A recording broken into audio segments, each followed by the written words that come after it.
Students parameter आपके पास जो है शेप के जो एजेस होते हैं उसको आप क्या कहते हैं पैरामीटर। एरिया आपके पास जो होता है जो इनसाइड यानी शेप का जो इनसाइड जो स्पेस होती है उसको हम क्या कहते हैं एरिया कहते हैं। सो जी स्टूडेंट्स, स्क्वायर ऑब्जेक्ट ऐसा ऑब्जेक्ट है या एक ऐसी शेप है जिसमें चारों साइड्स आपस में क्या होते हैं इक्वल होते हैं और उसके अंदर जो एंगल बनते हैं वो कितने के बनेंगे 90 डिग्री के। उस एंगल्स को हम क्या कहते हैं राइट एंगल। जी स्टूडेंट्स, स्क्वायर की डिफिनेशन के बाद हम आते हैं कि पैरामीटर ऑफ अ स्क्वायर हम किस तरह से मालूम करेंगे। जिस तरह से आपको मालूम है कि स्क्वायर जो है वो जिसके चार साइड्स आपके पास इक्वल होते हैं, तो पैरामीटर को हम फाइंड करने के लिए जो हम फार्मूला यूज़ करेंगे वो होगा 4 मल्टीप्लाई बाय ईच साइड। यानी 4 को मल्टीप्लाई करेंगे जितने भी आपके पास साइड्स है स्क्वायर के। चूँकि स्क्वायर में हर साइड आपके पास इक्वल होती है, इसलिए अगर आपके पास स्क्वायर की जो साइड्स है अगर वो 5 सेंटीमीटर है 4 सेंटीमीटर है तो उसको हम मल्टीप्लाई करेंगे 4 के साथ। या हम क्या करेंगे कि जितनी भी लेंथ आपके पास है, 4 लेंथ आपके पास जो साइड्स की लेंथ है उसको हम क्या करेंगे प्लस कर देंगे।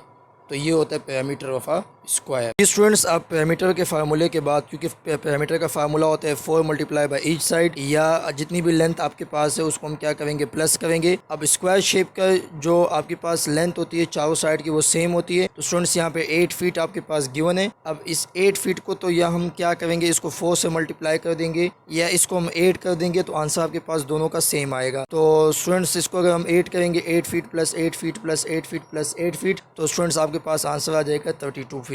तो this is the parameter of a square. Students, आपके पास है area of a square. Area of a square यानी एरिया क्या होता है कि इनसाइड शेप के अंदर जो स्पेस होता है उसको हम क्या कहते हैं एरिया। तो स्क्वायर का एरिया मालूम करने के लिए हम क्या करेंगे a मल्टीप्लाई बाई a, यानी a is equal to a square. Students, example के ऊपर आते हैं एरिया के। जैसा कि आपको नज़र आ रहा है 3 मल्टीप्लाई बाई 3, तो एरिया आपके पास इक्वल होगा then a multiply by a, so 3 multiply by 3 is equal to 9। तो अगर आपके पास सेंटीमीटर में है तो सेंटीमीटर स्क्वायर, अगर आपके पास मीटर में है तो मीटर स्क्वायर। तो ये हो जाएगा 9 सेंटीमीटर स्क्वायर या 9 मीटर स्क्वायर। सो जी स्टूडेंट्स, अब हम बात करेंगे रेक्टेंगल शेप की। रेक्टेंगल शेप आपके पास 4 साइड्स वाला शेप होता है जिसमें हर एंगल आपके पास 90 का होगा। अपोजिट साइड्स आपके पास पैरेलल होंगे और लेंथ में इक्वल होंगे। यानी अपोजिट साइड्स आपके पास कौन कौन से, ए से सी एंड बी से डी एंड ए से बी देन सी से डी। तीसरी बात आपके पास स्टूडेंट्स ये है कि इसमें जो डायगोनल्स होते हैं ये लेंथ में आपके पास इक्वल होते हैं। तो सबसे पहले ये क्लियर कर दिए डायगोनल्स आपके पास क्या है कि अगर हम लेंथ की लाइन खींचे ए से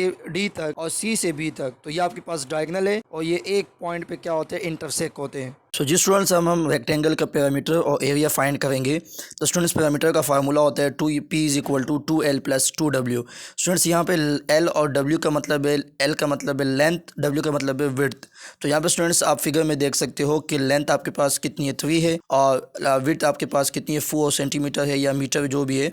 सो देन स्टूडेंट्स हम क्या करेंगे 2 को मल्टीप्लाई 3 से करेंगे और फिर 2 को मल्टीप्लाई 4 के साथ करेंगे और दोनों इसको 8 करेंगे। तो ये आपके पास हो गया पैरामीटर ऑफ अ रेक्टेंगल। सो इसके बाद स्टूडेंट्स हम एरिया किस तरह से फाइंड करेंगे, area is equal to L multiply by W, यानी लेंथ को हम मल्टीप्लाई करेंगे किसके साथ, विड्थ के साथ। तो स्टूडेंट्स ये आपके पास होगा 3 multiply by 4 is equal to 12। तो अगर आपके पास यूनिट आपके पास सेंटीमीटर है तो सेंटीमीटर आएगा पैरामीटर में, और अगर आपके पास एरिया है तो वो हो जाएगा सेंटीमीटर स्क्वायर या मीटर स्क्वायर। ठीक है स्टूडेंट्स।